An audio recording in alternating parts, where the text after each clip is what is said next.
Tantor Audio, a division of Recorded Books, presents Death's Excellent Vacation, all new tales of paranormal R&R. Edited by Charlaine Harris and Toni L.P. Kelner. Narrated by Nicole Poole and Kevin T. Collins. Introduction. After we'd done as much damage to birthdays, many bloody returns, and to the Christmas holidays, Wolfsbane and Mistletoe, as we could, we started brainstorming about our next anthology's theme. What hadn't we covered? We're sort of saving Arbor Day, and so many paranormals don't celebrate the 4th of July. Toni brought up the summer holidays. Since we're both moms with kids in school, albeit kids of very different ages, the idea made us gleeful. But we decided to broaden it a bit to include all vacations, because we didn't want to leave out the possibility of a really good vampire skiing story. Unfortunately, as it happened, none was turned in to us by our stellar list of authors. But we got some great stories, with settings ranging from a hotel in California, a family reunion in Ireland, the headquarters of a mysterious sect in Paris, and other interesting locales ranging from the exotic to the ridiculous, and we love them all. Now, if you'll excuse us, we've lined up house sitters and we've packed our sunscreen and paperbacks. We're officially on vacation. We'll send you a postcard. Charlaine Harris and Toni L.P. Kelner. Charlaine Harris, New York Times bestselling author, has been writing for 27 years. Her body of work includes many novels, a few novellas, and a growing body of short stories in genres ranging from mystery to science fiction to romance. Married and the mother of 3, Charlaine lives in rural Arkansas with her family, 3 dogs, and a Canadian goose. She pretty much works all the time. The HBO series True Blood is based on Charlaine's Sookie Stackhouse novels. Two Blondes by Charlaine Harris. "So, why are we going to Tunica?" I asked Pam. "And what are we supposed to do when we get there?" "We're going to see the sights and gamble," Pam said. The headlights of a passing car glinted on Pam's pale straight hair. Pam was paler than her hair, and approximately 160 years old, give or take a decade. She'd become a vampire when Victoria was still a young queen. "It's hard to believe you'd want to go to Mississippi. For that matter, it's hard to believe you'd want to take me along." "Are we not friends, Sookie?" "Yes," I said after a little hesitation.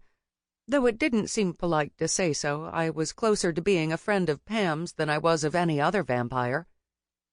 "Somehow I got the feeling you really didn't think enough of humans to want to claim one as a friend." "You're not as intolerable as most," Pam said lightly. "Thanks for the glowing testimony." "Oh, you're quite welcome." She grinned, flashing just a bit of fang. "I hope this is fun, considering I'm using my 2 days off to make this little trip." I sounded a little grumpy, with good reason. "It's a vacation, a chance to get out of your rut. Don't you get tired of bon ton? Don't you get tired of hustling drinks at Sam's bar?" Truthfully, no. I love my little Louisiana town. I feel as comfortable as a telepath can be among the people I know so well, better than most of them will ever understand. And I love working for Sam at Merlotte's. I'm a very good waitress and barmaid. My life brought me enough excitement without me having to leave town to get more. "Something always goes wrong when I go out of town," I said, trying not to sound whiny. "Such as?" "Remember when I went to Dallas? All those people got shot? When I went to Jackson, I got staked." Which was pretty ironic since I'm human. "And when I flew up to Rhodes with you all, the hotel got blown up." "And you saved my life," Pam said, suddenly serious. "Well," I said, and then could think of nothing more to add. I started to say, "You would have done the same for me," but I was by no means sure that was true. Then I started to say, "You would have been okay anyway," but that wasn't true either. I shrugged, at a loss. Even in the darkness, Pam saw me. "I won't forget," she said. "So we're really just going to see the casinos and gamble? Can we go see a show?" I wanted to change the subject. "Of course, we'll do all those things. Oh, we do have one tiny errand to perform for Eric." Eric and I I'm not sure what we are. We're lovers, and in an unofficial vampire way, we're married. Not that I had anything to do with that. Eric maneuvered me into it. He had good intentions, I think. Anyway, it's not a straightforward situation, me and Eric. Pam is gung-ho Eric because she's his right hand. "So what do we have to do, and why do I need to come along?" "Humans involved," Pam said. "You can let me know if he's sincere or not." "All right," I said, not caring one little bit that I sounded reluctant. "As long as I get to see all the casinos and a good show, I pick." "It's a promise," Pam said. As we went up Highway 61, we started to see casino billboards flashing by in the night. Pam had been driving since darkness had fallen. That had been at 5:30 since it was February. Though I remembered February as being the coldest month when I was a child. Now it was an eerie 60 degrees. Pam had picked me up in Bon Temps. Then we'd gone through Vicksburg to turn north on Highway 61. There were a few casinos in Vicksburg and a few more in Greenville, but we kept driving up the western side of Mississippi. It was flat, flat, flat. Even in the dark I could tell that. "Nowhere to hide here," I said brightly. "Even for a vampire," Pam said. "Unless one found a bayou and crouched down to bury oneself in the mud." "With the crawdaddies." I was full of cheerful thoughts. "What do people do here?" Pam asked. "Farm," I said. "Cotton, soybeans." Pam's upper lip curled. She was a city girl. She'd grown up in London, England. See, we couldn't be more different. City girl, country girl. Experienced and well-traveled, inexperienced and stay at home.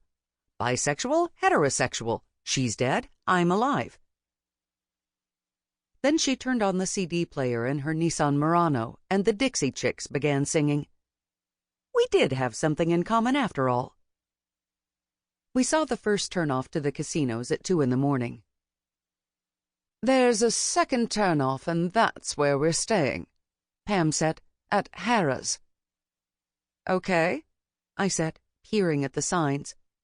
To find these streetlights, this traffic, and all the neon in the distance in the middle of the Mississippi Delta was like finding out Mrs. Butterworth had pierced her navel.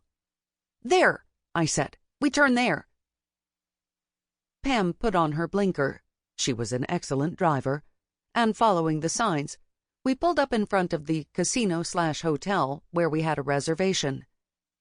It was large and new, as everything in the casino complex seemed to be. Since there wasn't a whole lot going on at that hour, several jacketed young men made a beeline for the Murano. Pam said, "What are they doing?" Her fangs popped out. "Chill, they're just going to valet park the car," I said, proud that I knew something Pam didn't. "Oh," she relaxed. "All right. They take the keys, park the car, and bring it back when I require it?" "Right. A high school classmate of mine had that job at a casino in Shreveport.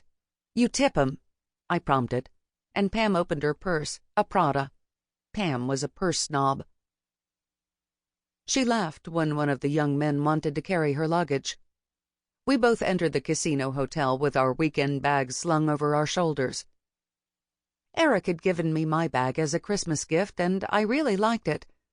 My initials were embroidered on it, and it was red with blue and gold flowers. In fact, it coordinated with a coat he'd given me year before, the coat I didn't need this unseasonably warm night. Pam had reserved one of the designated vampire rooms, a no-window space with 2 sets of doors. Our rooms were on the same floor at the back of the hotel. Of course, I'd gotten one of the much cheaper regular human rooms. I was glad we were here on a weekday because one glimpse of the weekend rates had almost rendered me speechless. I really didn't travel much. Very few people turned to look as we made our way to the elevator. Not only were vampires seen pretty frequently at casinos, after all they were open all night, but everyone was absorbed in the gambling. The slot machines were in rows across the huge floor, and it was always night in here. Sunlight didn't have a hope of penetrating. The noise was incredible. The chiming and ringing and humming never came to a stop. I don't know how the people working there managed to stay sane. One of the servers, wending her way through the chaos in a slack shirt-vest uniform, was a vampire, in fact. She was a thin strawberry blonde with such large boobs that I suspected she'd had a little augmentation before she was brought over. The vampire was carrying a heavy tray of drinks and managing it with ease. She caught Pam's eyes and gave her a nod. Pam nodded back, giving her own head exactly the same degree of inclination. On the third floor, Pam peeled off to find her room, and I followed the numbers to mine. Once I'd tossed my bag on my bed, I didn't know what to do with myself. Pam knocked, and when I let her in, she said, "My room is adequate. I'm going to go down and look around. Are you going to bed?" "I think I will. What are our plans for tomorrow?" "Do whatever you like during the day. There's a shuttle that runs between the casinos, so you can go to whichever one you like. There are shops and there are restaurants. If you notice a show you'd like to see, book us for the first one after dark. After that, we'll run our errand." "Okay, I think I'll turn in then." You notice I didn't ask about the errand? That was because I wanted to enjoy myself the next day. I'd find out soon enough what Eric wanted us to do. It couldn't be too bad, right? He was my lover and Pam's boss. On the other hand, he was frighteningly practical about taking care of himself. No, I told myself, he wouldn't risk both of us at the same time. "Good night, Sookie." She gave me a cold kiss on the cheek. "Have a good time," I said faintly. She smiled, happy at having startled me. "I plan on it. There are plenty of us here. I'll go network." Pam would always rather hang with her own kind than grub around with breathers. It took me all of 10 minutes to unpack and get ready for bed. I crawled in. It was a king, and I felt lost in the middle of it. It would be more fun if Eric were here. I pushed the thought away and turned on the television. I could watch a movie on pay-per-view, I discovered. But if I paid specially for a movie, I'd feel obligated to stay up. Instead, I found an old Western that I followed for maybe half an hour until my eyes wouldn't stay open anymore. About 10 the next day, I was eating a wonderful breakfast at a buffet that was as long as the Merlotte's building. I had sausage and biscuits and gravy and some chopped fruit so I could say I'd eaten something healthy. I also drank 3 cups of excellent coffee. This was a great way to start the day, and no dishes to do afterward. That was the kind of vacation I could appreciate.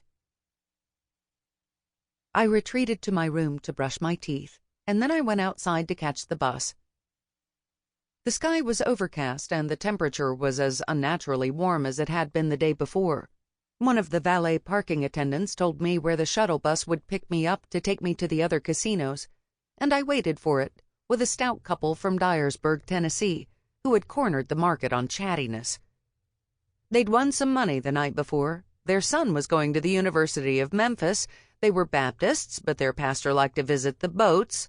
All the casinos were theoretically boats since casinos couldn't be built on solid land, so that made a little gambling okay.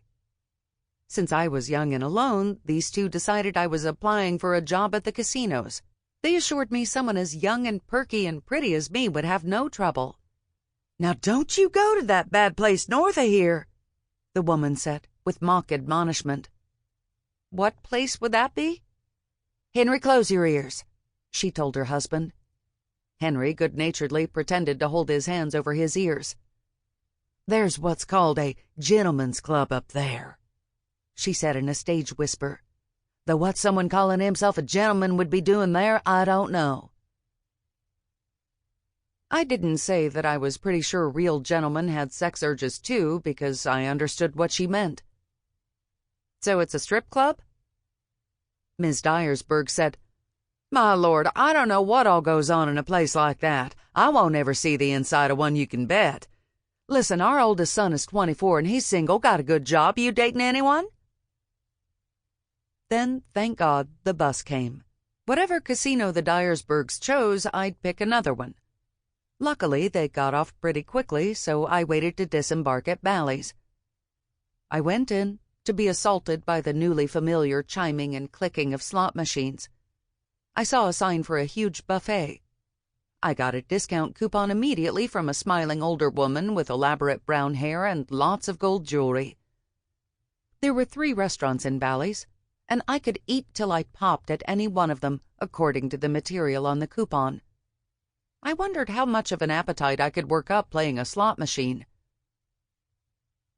Out of sheer curiosity, I walked over to an empty machine, looked at it carefully while I worked out what to do, fed it one of my hard-earned dollars, and pulled the lever. There, I felt it. A distinct frisson of excitement. Then my dollar was lost for good. Was I willing to spend my money on that thrill? No. I wandered around for a while, looking at the people who were so intent on what they were doing that they never glanced at me or smiled. The casino employees, on the other hand, were full of good cheer. Over the course of the day, thanks to the shuttle, I discovered that all casinos were basically the same.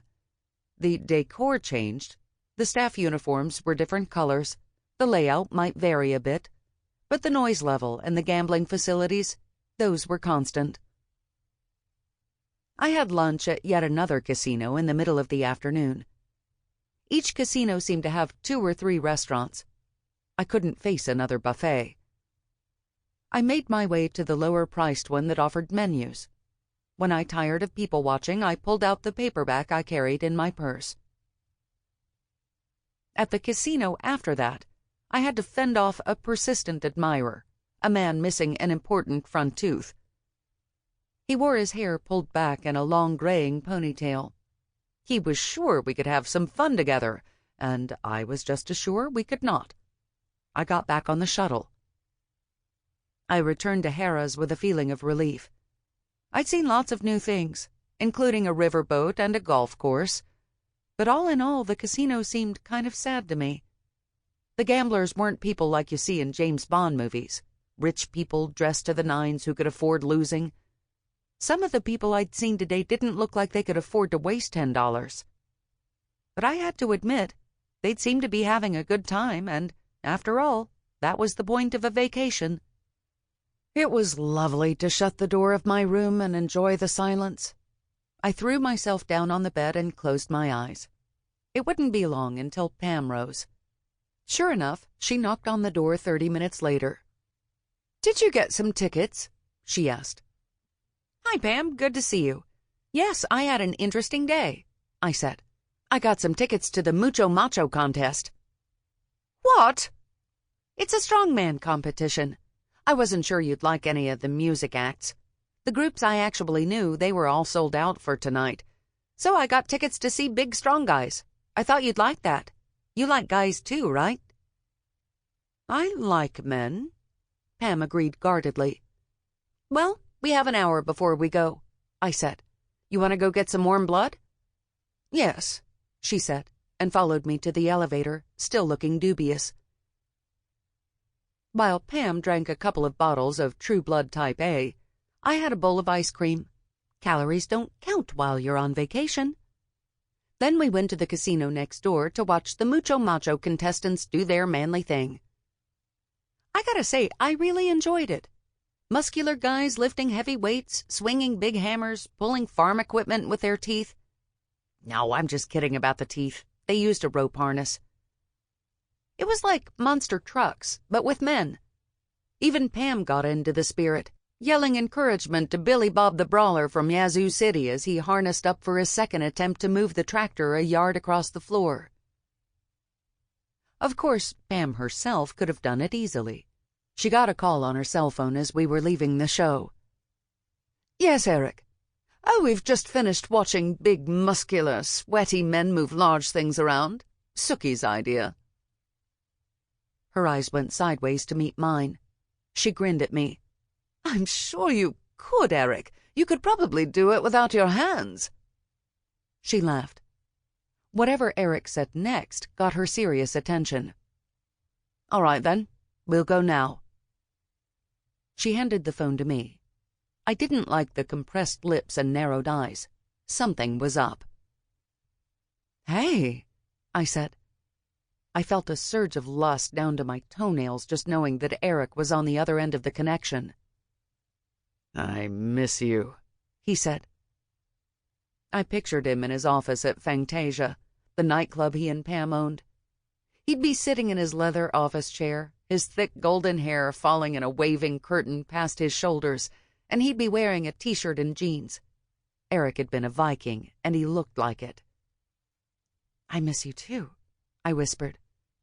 I knew he could hear me. He could hear a cricket fart at 20 paces. "When you return, I'll show you how much."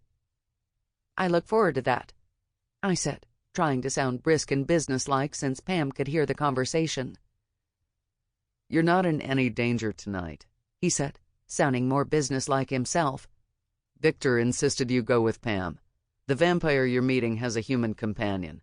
You will know if Michael is dealing with us in good faith or not." "Can you tell me what this is about?" "Pam will brief you on the way. I wish I'd had time to discuss it with you myself, but this opportunity came up very quickly." He sounded just for a second like he was wondering why it had come up so quickly. "Is something funny about that?" I asked. "Funny, strange, I mean?" "No," he said. "I was considering that, but no. Let me talk to Pam again." I handed the phone back. A glimmer of surprise crossed Pam's face. "Sir?" she said. Whatever transpired in the rest of the conversation was lost to me, because the Itabina Hulk plowed through the crowd in his street clothes, looking neither to the right nor the left. He was intent on the stacked brunette who was waiting for him by the "Wait to be seated" sign at the entrance to yet another buffet. She curved in all the right places. She was wearing a tight leopard print stretch top and a black leather miniskirt grazing the tops of her tan legs. 4-inch black heels completed the ensemble. "Wow," I said in genuine tribute. I wish I had the guts to wear something that bold. The cumulative effect was literally stunning. "I would look excellent in that," Pam said, a simple statement of fact. "But would you want to?" "I see what you mean." Pam looked down at her own silk blouse and well-cut pants, her low heels and conservative jewelry. "So where are we going?" I asked, after the valet had retrieved Pam's car. We turned north on 61. The traffic was heavy. Though it was a weekday, everyone seemed to be in a great hurry to lose their hard-earned cash and experience something a little different from their everyday lives. "We're going to a club that's just west of this highway, about 10 miles north of here," Pam said. "It's called Blonde, and it's owned by a vampire named Michael." I remembered my conversation with the couple on the bus. "This would be a gentleman's club?" Pam looked massively sardonic. "Yes, that's what they call it." "Why are we going there? Eric said a vampire runs it. We're across the state line in Russell Edgington's territory."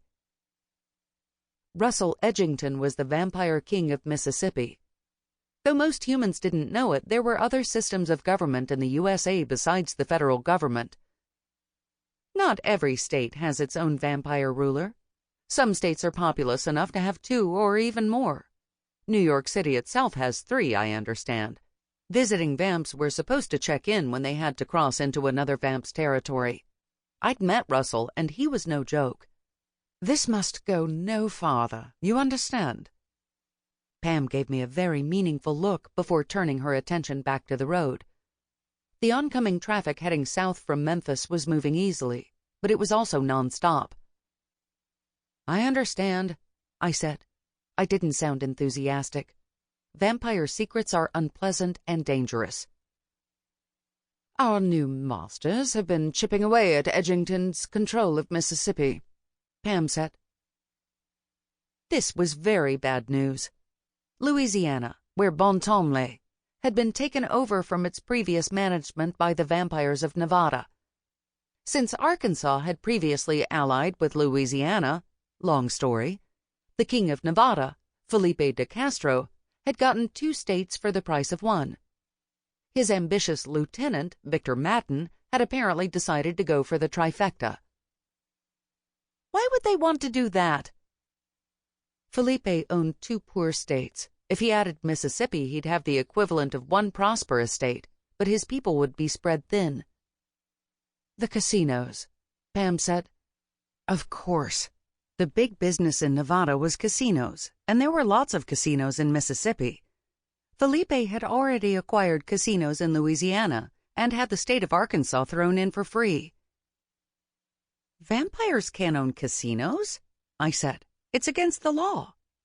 A powerful human lobby had pushed that legislation. Do you imagine that Felipe doesn't control what happens at the casinos in Las Vegas, at least in large part? No, I admitted. I'd met Felipe.